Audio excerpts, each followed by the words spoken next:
ఓం నమః శివాయ. ఓం నమో నారాయణాయ. కర్మ నివారణ నరదృష్టి నివారణ తులాభార కాళభైరవాయ నమో నమః. ఓం దిగంబరాయ విద్మహే గజవాహనాయ ధీమహి తన్నో కపాలకాళభైరవ ప్రచోదయాతు. ఇంద్రాణి శక్తి దేవ్యై నమోస్తుతే. హరి ఓం. మా ఛానల్కి స్వాగతం. చూస్తున్న వీక్షకులకు ప్రేక్షకులకు ప్రియ కాళభైరవ భగవద్బంధువులకి స్వాగతం పలుకుతూ మమ్మల్ని ఎంతగానో ఆదరిస్తూ ఉండబడినటువంటి ప్రియ సోదర సోదరీమణులకు, సనాతన ధర్మ సంరక్షకులకు, జ్యోతిష్య అభిమానులకు గురువుల యొక్క ఆశీస్సులు అందరిపైన ఉండాలని, అందరికీ శ్రీ కపాల కాళభైరవ స్వామి ఆశీస్సుల చేత అందరూ నిండు నూరేళ్ల ఆయురారోగ్యాల చేత విద్యార్థులకు విద్య, ఉద్యోగస్తులకు వ్యాపారస్తులకు వ్యాపార ఆకర్షణ, ధనాకర్షణ కలిగి ఎవరికి ఎలాంటి కష్టాలు లేకుండా ఐశ్వర్యాన్ని, ఆనందాన్ని, కష్టపడే తత్వాన్ని ప్రసాదించాలని కాళభైరవ స్వామిని కోరుకుందాం.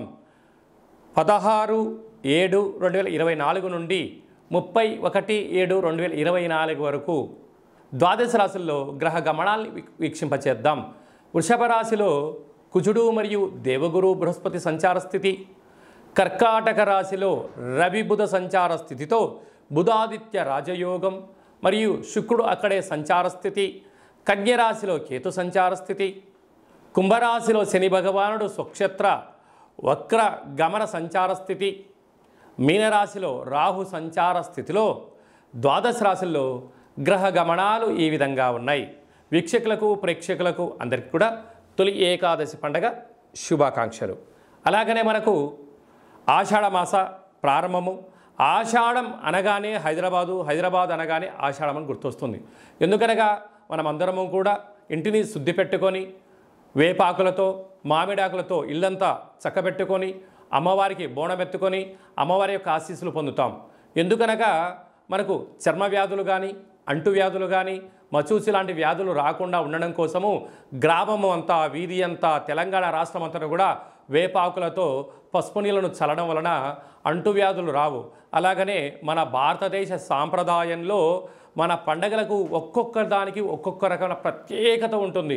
బోనం అనగానే మనకు అమ్మవారికి సేవ చేసుకోవడం, ముక్కులు చెల్లించుకోవడం, ఆడపడుచులను పిలుచుకోవడం, వారికి చీరలు సారెలు పెట్టడం, అమ్మవారిని మనమందరము కూడా మన ఇంటి ఆడపడుచుగా భావించడం జరుగుతుంది. పోతురాజులు అందరూ కూడా స్వామివారి యొక్క అమ్మవారి యొక్క సేవలో నిమగ్నమై ఉండడం జరుగుతుంటుంది. కనుక మనమందరం కూడా అమ్మవారి సేవ చేద్దాం, అమ్మవారి యొక్క ఆశీస్సులు పొందుతాం. మన సనాతన సాంప్రదాయాల్ని భావితరాలకు అందించే మానవ ప్రయత్నం చేద్దాం. అలాగనే దక్షిణాయన ప్రారంభము కనుక మనకు ఉపవాసాలు, యజ్ఞాలు, యాగాలు, క్రతువులు చేసుకునేటువంటి ఆయన కనుక మనమందరము కూడా భక్తితత్వంతో ఉందాం, తల్లిదండ్రులను గౌరవిద్దాం, అమ్మవారి యొక్క ఆశీస్సులు పొందుదాం. వృషభ రాశి వారు ఆషాఢమాస పూర్ణిమ అష్టమి సందర్భంగా ఎలాంటి విధులను పాటించాలో ఈ వీడియోలో సవివరంగా సంపూర్ణంగా తెలుసుకుందాం. వృషభ రాశిలో ఏ ఏ నక్షత్రాలు వస్తాయనగా కృతికా నక్షత్రంలోని 2, 3, 4 పాదాలు, రోహిణి నక్షత్రంలోని 4 పాదాలు, మృగశిర నక్షత్రంలోని 1, 2 పాదములు కలిపితే వృషభ రాశి. చాలామందికి పుట్టినటువంటి కాల సమయంలో డేటా బర్త్లు లేనటువంటి కారణం వలన పేరు యొక్క మొదటి అక్షరాన్ని అనుసరిస్తూ ఆ రాశిని తెలుసుకునే ప్రయత్నం చేద్దాం. ఈ, ఊ, ఏ, ఓ, వా, వి, ఉ, వే, ఓ అక్షరాల వారందరూ కూడా వృషభ రాశి జాతకులే. వృషభ రాశి యొక్క అధిపతి శుక్ర భగవానుడు.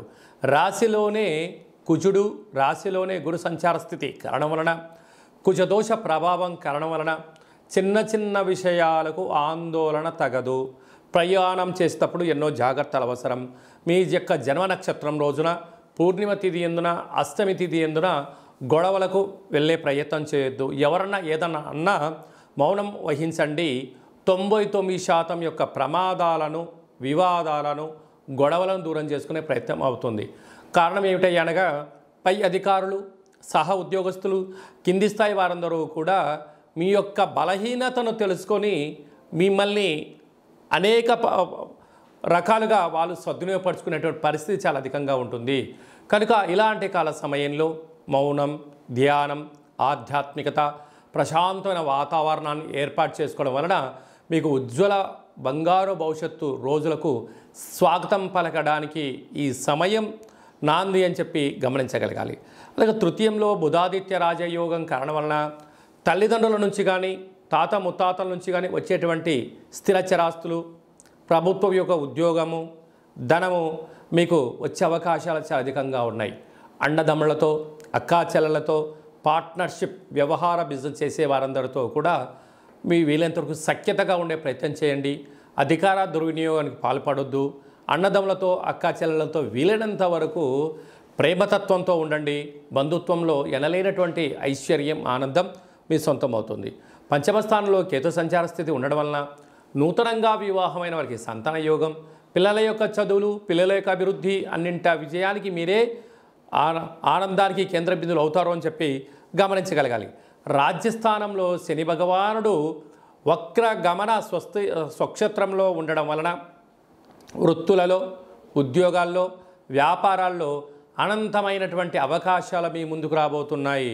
లాభస్థానంలో రాహు సంచార స్థితి ఉండడం వలన అనేక రకాలమైన వ్యాపార ఆకర్షణ, అన్నింటా విజయం, కొత్త కొత్త ఆలోచనలు, మీ యొక్క ఆలోచనకు ఇంటర్నెట్ కానీ ఆన్లైన్ ప్రపంచంలో కానీ ఎనలేనటువంటి ధనం మీ సొంతం కాబోతుంది.